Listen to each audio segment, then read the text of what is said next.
ಓಂ ಗಂ ಗಣಪತಾಯೇ ನಮಃ ಶ್ರೀ ಗುರುದೇವ ರುದ್ರಾಯ ನಮಃ. ಎಲ್ರಿಗೂ ನಮಸ್ಕಾರ ಸ್ನೇಹಿತರೆ. ನಾನು ನಿಮ್ಮ ಪ್ರಕಾಶ್. ಸ್ನೇಹಿತರೆ, ಇಂದು ನಾನು ನಿಮಗೆ ನಿಮ್ಮ ವ್ಯವಹಾರದಲ್ಲಾಗ್ಬೋದು, ವ್ಯಾಪಾರ ಮಾಡೋ ಜಾಗದಲ್ಲಾಗ್ಬೋದು, ಕೆಲಸ ಮಾಡೋ ಜಾಗದಲ್ಲಾಗ್ಬೋದು, ನಿಮ್ಮ ಮನೆಯ ಅಕ್ಕಪಕ್ಕದಲ್ಲಾಗ್ಬೋದು, ಯಾರಾದರೂ ಶತ್ರುಗಳು ಅಂತ ಹುಟ್ಕೊಂಡಿದ್ರೆ ಅವರ ಉಚ್ಚಾಟನೆ ಹೇಗೆ ಮಾಡಬೇಕು ಅದನ್ನು ನಾನು ತಿಳಿಸ್ಕೊಡ್ತೀನಿ. ಅದಕ್ಕೂ ಮುಂಚೆ ನನ್ನ ಚಾನಲ್ನ ಸಬ್ಸ್ಕ್ರೈಬ್ ಮಾಡಿಲ್ಲ ಅಂದರೆ ಸಬ್ಸ್ಕ್ರೈಬ್ ಮಾಡಿ, ಲೈಕ್ ಮಾಡಿ, ಶೇರ್ ಮಾಡಿ, ಹಾಗೆ ಬೆಲ್ ಐಕಾನ್ ಬಟನ್ ಪ್ರೆಸ್ ಮಾಡೋದನ್ನ ಮರಿಬೇಡಿ. ಏಕೆ ಅಂದರೆ ಮುಂದೆ ನಾನು ಏನು ವೀಡಿಯೋಸ್ ಬಿಡ್ತೀನೋ ಅದೆಲ್ಲರಿಗಿಂತ ಮುಂಚೆ ನಿಮಗೆ ಬಂದು ಸೇರುತ್ತೆ. ಸ್ನೇಹಿತರೆ, ಈಗ ನಾವು ದಿನ ಬೆಳಗಾದರೆ ಅಕ್ಕಪಕ್ಕದಲ್ಲಿ ಕಿರಿಕಿರಿ, ಆಫೀಸಲ್ಲಿ ಕಿರಿಕಿರಿ, ವ್ಯವಹಾರ ಮಾಡೋ ಜಾಗದಲ್ಲಿ ಕಿರಿಕಿರಿ. ಆದರೆ ಸಣ್ಣ ಪುಟ್ಟ ಕಿರಿಕಿರಿ ಆದರೆ ತಲೆ ಕೆಡಿಸ್ಕೊಳಕ್ಕೆ ಹೋಗ್ಬೇಡಿ, ಬಿಟ್ಬಿಡಿ. ತುಂಬ ಅಂದರೆ ತುಂಬ ಟಾರ್ಚರ್ ಕೊಡ್ತಾರೋ, ತುಂಬ ಹಿಂಸೆ ಕೊಡ್ತಾರೋ.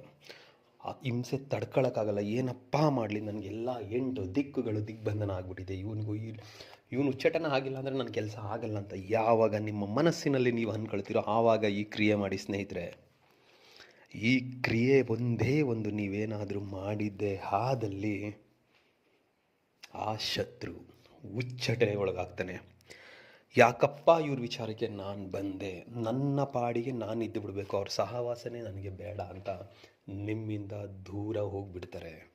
ಇದಕ್ಕೆ ಬೇಕಾಗಿರೋದು ಕೇವಲ ಅವರ ಒಂದೇ ಒಂದು ಫೋಟೋ ಸಾಕು. ಈ ಕ್ರಿಯೆಯನ್ನು ನೀವು ಶನಿವಾರದ ದಿನ ಮಾಡಬೇಕಾಗತ್ತೆ.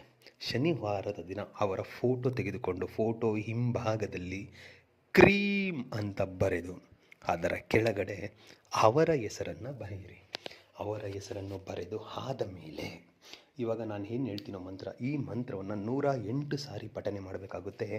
ಪಠನೆ ಮಾಡುವ ಸಮಯದಲ್ಲಿ ಅವರ ಫೋಟೋ ನಿಮ್ಮ ಬಲಗೈಯಲ್ಲಿ ಮುಷ್ಟಿ ಗಟ್ಟಿ ಮಾಡಿ ಹಿಡಿದಿರಬೇಕಾಗುತ್ತೆ. ದಿಕ್ಕು ಬಂದು ದಕ್ಷಿಣ ದಿಕ್ಕು. ಅದಕ್ಕೆ ಮಂತ್ರ ಹೀಗಿದೆ: ಓಂ ರೀಂ ಕ್ರೀಂ ಕಾಳಿಕೆ ಮಂ ಶತ್ರು ಹಮ್ಮುಖಿ ಉಚ್ಚಟನಾಯ ಓಂ ರೀಂ ಕ್ರೀಂ ಫಟ್ ಸ್ವಾಹ.